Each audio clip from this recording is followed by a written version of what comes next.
अस्सलाम वालेकुम वरहमतुल्लाहि वबरकातुहू। इस बार हम आपकी खिदमत में तारीख़ मदीना मुनव्वरा पेश कर रहे हैं। हर सच्चे मुसलमान के दिल में मदीना मुनव्वरा की तड़प कुदरती तौर पर मौजूद है। वो दिल बहुत ही सख्त होंगे जिनमें मदीना मुनव्वरा की मोहब्बत मौजज़न ना हो। खुद नबी करीम सल्लल्लाहु अलैहि वसल्लम ने इन मुबारक अल्फाज में दुआ फरमाई, ऐ हमारे रब, हमारे दिलों में मदीना मुनव्वरा की मोहब्बत उसी तरह पैदा फरमा जैसा कि मक्का मुअज़्ज़मा की मोहब्बत है, बल्कि उससे भी ज़्यादा।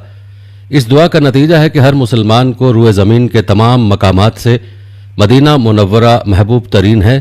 फिर मदीना मुनव्वरा नबी करीम सल्लल्लाहु अलैहि वसल्लम की हिजरत गाह है। मदीना मुनव्वरा आपका ठिकाना बना। यूं आपकी दावत परवान चढ़ी। मदीना मुनव्वरा के लोगों ने अपनी जान, माल और औलाद गर्ज हर चीज़ आप पर कुर्बान कर दी। आपकी हिफाजत का जिम्मा लिया, यहाँ तक कि अल्लाह अज़्ज़ व जल ने आपको गालिब फरमाया। और फिर मदीना मुनव्वरा की सरजमीन नबी करीम सल्लल्लाहु अलैहि वसल्लम के जसद अतहर का मरकज़ बनी। आप उसमें दफन हैं। इस वस्फ ने मदीना मुनव्वरा की सरजमीन को चार चांद लगा दिए। यही नहीं, आपकी अजीम मस्जिद नबवी भी उसी में मौजूद है। ये दो इम्तियाज़ ऐसे हैं जो किसी दूसरे शहर को हासिल नहीं। मदीना मुनव्वरा में खैर ही खैर है। इसमें आमाल का सवाब कई गुना बढ़ जाता है।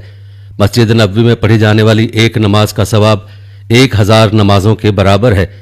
मदीना मुनव्वरा के रास्तों पर फरिश्ते मुकर्रर हैं। उसमें ताउन की वबा और दज्जाल का दाखिला नामुमकिन है। मदीना मुनव्वरा में रोज़ातुल रियाजुल जन्ना जैसी मुकद्दस जगह मौजूद है, यानी जन्नत का टुकड़ा। नबी करीम सल्लल्लाहु अलैहि वसल्लम ने मदीना मुनव्वरा को हरम करार दिया, जैसा कि सैयदना इब्राहीम अलैहिस्सलाम ने मक्का मुकरमा को हरम करार दिया था। उसकी एक बड़ी खूबी यह है कि ये वो मुकद्दस शहर है जो खबीस लोगों को यूं निकाल बाहर करता है जैसे आग की भट्टी लोहे से जंग दूर कर देती है। मदीना मुनव्वरा वालों की अजमत है कि अल्लाह उनका दिफा करते हैं।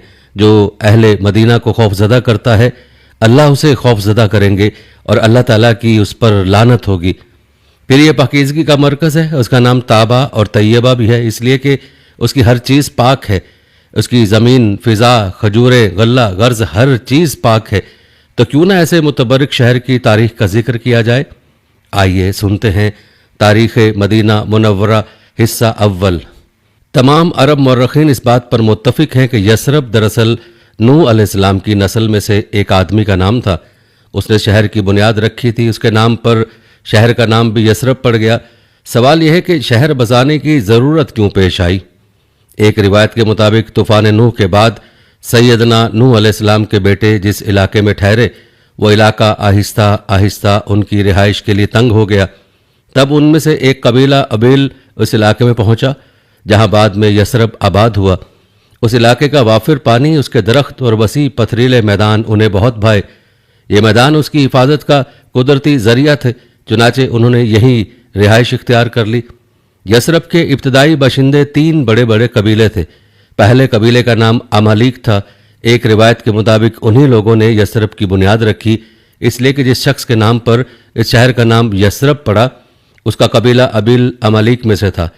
अहले कबीला के नाम से वाज़े होता है कि वो अजीम कद काट के मालिक थे और ये लोग अमलीक बिन लाउत बिन साम बिन नूह की नस्ल से थे। पहले वो बाबुल के इलाके में रहते थे, फिर जजीरा अरब के मुख्तलिफ इलाकों में बिखर गए। उनमें से कुछ यसरब के इलाके में जागुज़ी हुए। उसमें कोई शक नहीं कि वो अरब थे और इलाका तिब्री के नज़दीक। उनके जद्द अमजद अमलीक अरबी ज़ुबान के बानी थे। दूसरे कबीले का नाम यहूद था। जब मुसलमानों ने यसरब की तरफ हिजरत की तो वहाँ कई यहूदी कबाइल आबाद थे। मौर्रखीन का इस बात पर भी इत्तफाक है कि यसरब के अक्सर यहूदी फ़लस्तीन से हिजरत करके आने वालों की नस्ल थे। उनमें से कुछ लोग बख्त नसर के हमले के बाद भाग कर आए थे।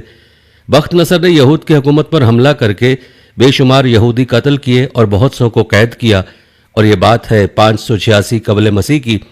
फिर 70 ईस्वी और 132 ईस्वी में रूमियों ने उन्हें तशद्दुद का निशाना बनाया, तो बाकी लोग भी फ़लस्तीन से हिजरत कर गए। उनमें से कुछ लोग यसरब में फरूकश हुए। यसरब के इलाके में पहुंचने वाले इब्तदाई कबाइल बनु कुरैज़ा, बनु नज़ीर और बनु यहदिल थे। उनके बाद और कबाइल भी आते गए। तीसरे नंबर पर जो कबीले आए वो औस और खजरज थे। ये